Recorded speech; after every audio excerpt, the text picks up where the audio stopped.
At 54 years old, Winona Ryder sits down in a quiet room, looking at nothing in particular, and finally speaks about the challenges she has carried for decades.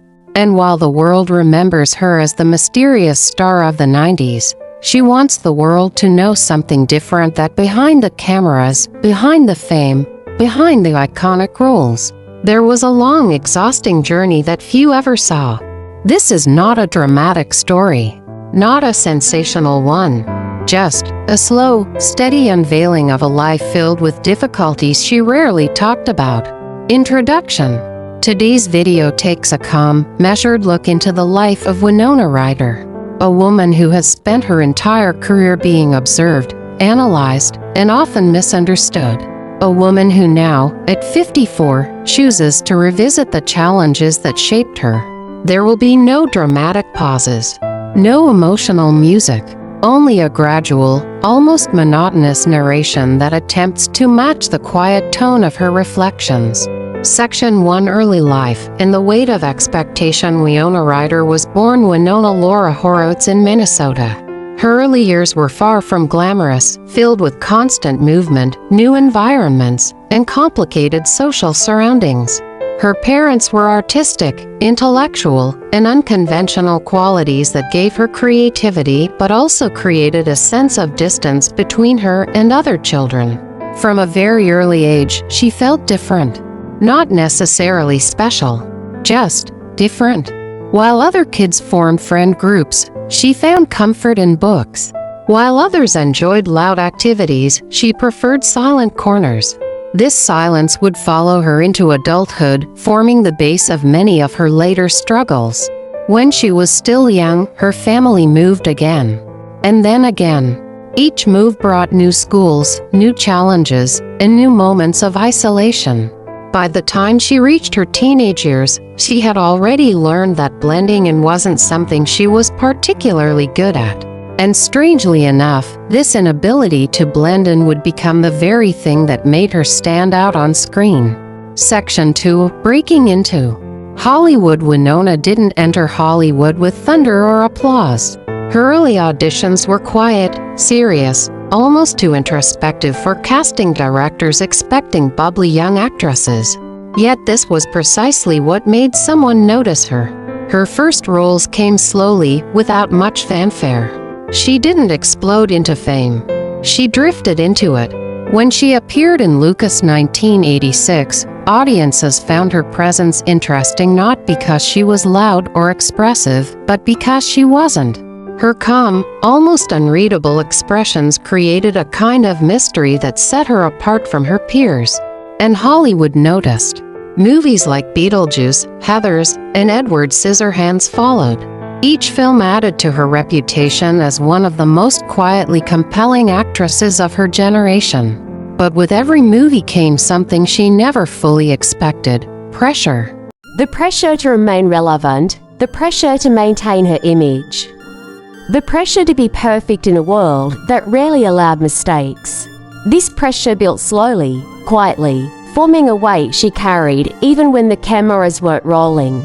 Section 3: The Public Image vs. Private Reality. By the early 90s, Winona Ryder had become a cultural icon. Magazines adored her. Fans idolized her. Directors admired her. But behind all the admiration, she felt something very different, a sense of being watched constantly. A feeling that every action, every expression, every interview was being recorded, judged, and filed away for public consumption. She struggled with anxiety, though she didn't always talk about it. She struggled with the fear that one wrong step could end her career. And she struggled with the expectation that she needed to remain the cool, mysterious girl the media had created. There was nothing dramatic about these struggles. They simply existed, quietly, lingering in the background of every press conference, every photo shoot, every film set. Over time, these quiet pressures began to erode her sense of self. Section 4: The Insudden That Changed Everything. In 2001, Winona Ryder became the center of a highly publicized legal issue: the shoplifting incident. The media reacted instantly. The carefully built image of the 90s star shattered. Headlines multiplied. Late-night shows made jokes. Tabloids created countless theories. But the truth behind the incident wasn't dramatic. It wasn't glamorous. It wasn't some mysterious Hollywood conspiracy. It was simply a moment in a long, difficult period of her life. A moment rooted in stress, emotional strain, and exhaustion. She later admitted that she was going through a challenging time. But the world had already decided what story they preferred. For many, her career seemed finished. A once celebrated actress had fallen from grace. Quietly, suddenly, publicly. Section 5, The Years of Silence. After the incident, Winona stepped back from Hollywood. Not with a dramatic announcement. Not with a tearful farewell. She simply disappeared. For years, she stayed away from major roles. She avoided interviews. She didn't chase the spotlight. And she didn't attempt a fast comeback. She chose silence again, the same silence that had been with her throughout childhood.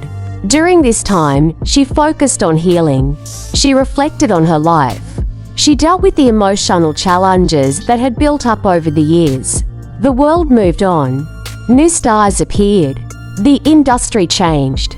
But Winona Ryder remained in the background, rebuilding herself slowly, quietly, and without any intention of rushing. Section 6, A return nobody expected. When Winona Ryder returned to the screen in Black Swan and later Stranger Things, the world reacted with surprise. But her comeback wasn't loud or triumphant. It wasn't presented as a redemption arc. It simply happened. Her performance in Stranger Things introduced her to an entirely new generation of fans, children and teenagers who had never seen her earlier work.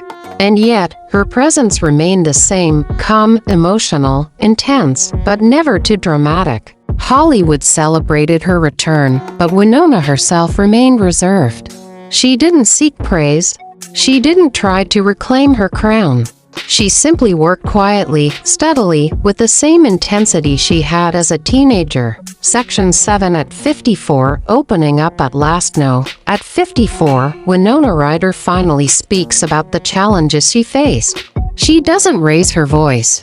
She doesn't dramatize anything. She explains things with a detached calmness, as if she's talking about someone else's life. She admits that she struggled with anxiety. She admits that fame was overwhelming. She admits that the pressures of Hollywood affected her deeply. She admits that the incident that nearly ended her career was part of a larger emotional struggle. But she also says that these challenges shaped her quietly, slowly, steadily. She says she is not defined by her mistakes. She is not defined by her fame. She is not defined by the roles she played. Instead, she is defined by her resilience, her patience, and her ability to rebuild her life even after the world tried to tear her down.